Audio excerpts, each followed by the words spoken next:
Hello, it's me, Christine. Welcome to my little crime corner. I am a big David Lynch fan. A lot of people can look at me and tell immediately. If you are at all familiar with David Lynch's work, you probably know who Jack Nance is.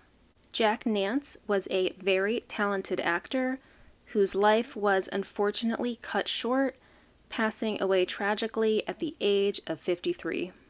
I have always been intrigued by how his death occurred and how it was handled, and always felt like there was something more to the story.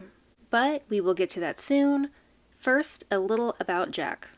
Jack Nance was born Marvin John Nance in Boston, Massachusetts on December 21st, 1943. He was active in the avant-garde theater circuit, which is how he eventually met David Lynch. David saw he had great potential and cast him in Eraserhead in 1972. David and Jack became lifelong friends, and David recognized Jack's immense talent and ended up casting him in almost every one of his projects.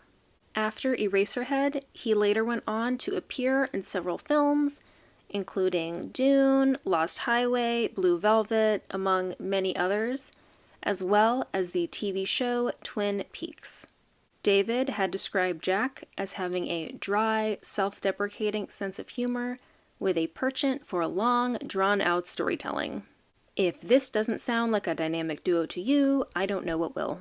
From 1968 to 1976, Jack was married to actress Catherine Coulson, who is one of my personal heroes. You may know her as the Log Lady from Twin Peaks. And although their marriage did not last, they still got along and worked together on many film projects. Jack was known to be a heavy drinker, and this was one of the reasons for his marriage to Catherine falling apart. Of course, there are always other factors involved, and you never truly know what's going on behind the scenes. During this time, he was drinking even heavier than usual. Feeling as though he was entering a dangerous spiral, one he wasn't sure he would be able to get out of. In 1986, while filming the movie Blue Velvet, Jack told his co-star Dennis Hopper, who was newly sober himself, that he was going to jump out his hotel window if Dennis didn't help him. Dennis's response to this was to put Jack on a plane to a rehab facility, and once there, Jack was able to quit cold turkey. By 1990, David Lynch had cast Jack in Twin Peaks as Pete Martell. Jack was doing great in his sobriety, and this was, by all accounts, a fresh start. He was healthy and was perfectly cast as this character. Things were looking up in his love life as well. While in rehab, Jack met a woman named Kelly Van Dyke, who is the daughter of actor Jerry Van Dyke. She had long been battling addiction and was diligently trying to break away from her previous work as an adult film actress. It was Jack who had convinced her that he could help her get and stay clean. Jack and Kelly fell in love and got married on June 21st, 1991. However, after only being married for a short time, Kelly had sadly fallen back into old habits. This was a point of contention in their relationship, as Jack said he was unwilling to sit back and watch her willfully destroy herself. He wanted out of the marriage. On November 17th, 1991, Jack was filming the movie Meatballs 4 in Bass Lake, California. He and Kelly were having another fight, and Jack was trying to console her on the phone. At one point, she had become hysterical and had threatened to kill herself if he hung up the phone. Frantic and extremely concerned, Jack was saying anything he could to try and talk her down. He felt helpless being so far away and not being able to do anything. There was then a lightning storm that had knocked out all the phone lines in the area. Of course there was. Jack and the film's director, Bobby Logan, had found a deputy sheriff who was able to contact the Los Angeles police and Kelly's apartment manager. The police broke into the apartment to find that Kelly had tragically died by hanging herself.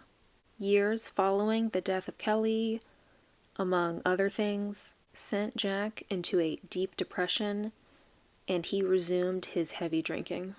He was briefly living in a hotel until he was evicted after, in a drunken state, had fired a gun at his TV. He had appeared in a handful of other films at this time, but was performing nowhere near the level he once was.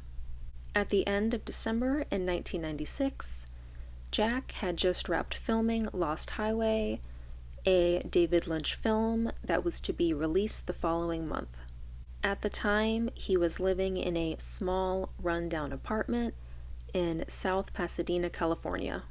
At 5 o'clock in the morning of Sunday, December 29th, 1996, Jack walked from his apartment to the Winchell's Donut Shop down the street, where he encountered two men in the parking lot that, for whatever reason, irritated him. Jack was still drunk from the night before and not acting himself. His state of mind made him think not clearly at the time. Witnesses to the incident say that Jack just started yelling at these two men. They then shouted back, and there was a short verbal altercation until one of the men punched Jack in the head, immediately knocking him to the ground, breaking his glasses in the process. Later that day, Jack had met his friend Catherine Case for lunch. Catherine was an actress known for films like The Jigsaw Murders and the 1989 Dr. Caligari. This was supposed to be a quasi-sequel to the iconic 1920 Cabinet of Dr. Caligari, and they definitely did something there. It's subjective, I don't know. When Jack showed up with a black eye, she was surprised and concerned. She asked him how he got it and what happened, and he told her how he had gotten into the fight that morning at the donut shop. He told her that he had gotten into a verbal and physical fight with these two men, and he got what he said he deserved based on his actions towards the two men. All throughout their lunch, Jack was complaining about the excruciating headache he had, and that he thought it was because of the fight that morning. After lunch, he went back to his apartment, but Catherine was still worried about him. She left the restaurant and went back to her home. Some more time had passed, and Catherine just couldn't get Jack out of her head. She felt that something was wrong, so she sent her fiancé at the time, a man named Leo Bulgarini, to go and check on him. She just needed the peace of mind that he was okay, and to get him something if he needed it. Leo arrived and knocked on the door several times, but Jack didn't answer. He persisted, but no response or sign from Jack. Leo was then eventually able to get into the apartment. He called around, and there was still no answer. He walked from room to room looking for Jack, and eventually found him lying on the bathroom floor, sadly dead. When detectives arrived to Jack's apartment to investigate his death, they discovered that he had injuries consistent with blunt force trauma. Because of what had happened earlier, and the known confrontation right outside the donut shop, they had to consider the possibility that his death might have been a murder. The medical examiner had determined in his report that Jack suffered from a subdural hematoma, which is when a blood vessel in the space between the skull and the brain is damaged. Blood escapes from the blood vessel, which in turn leads to the formation of a blood clot that places pressure on the brain and damages it. In most, if not all cases, subdural hematomas are caused by a head injury, be it from hitting your head during a car accident, a fall, or a physical altercation, all of which were possibilities here. In some cases, even just a small bump on the head could lead to this. Is it possible that he was predisposed, or was this really inconvenient timing? In his report, the medical examiner had also noted that Jack's blood alcohol level was 0.24%, but neither that nor the subdural hematoma led him to believe this was Jack's cause of death. Instead, he ruled Jack's death a homicide. The police have witnesses stating that they saw the altercation between the two men, who they described as Hispanic in their early 20s. As you know, the altercation occurred right outside Winchell's Donut Shop in the parking lot, but the police were never able to identify the two men to bring them in for questioning. The police said that they were not entirely sure that the two men that Jack fought with were responsible for his death, but still wanted to speak with them. After hearing reports of this altercation before his death, some people had speculated that he was not murdered at all, and his death was an accident, and the fight may or may not have contributed. We know that Jack was known to be a heavy drinker. It definitely wasn't a secret to those around him, and because of his high blood alcohol level found in the toxicology report, it is believed by some that he might have fallen himself and hit his head, which directly resulted in his death. Because his cause of death was partially undetermined, this scenario is not totally out of the realm of possibility.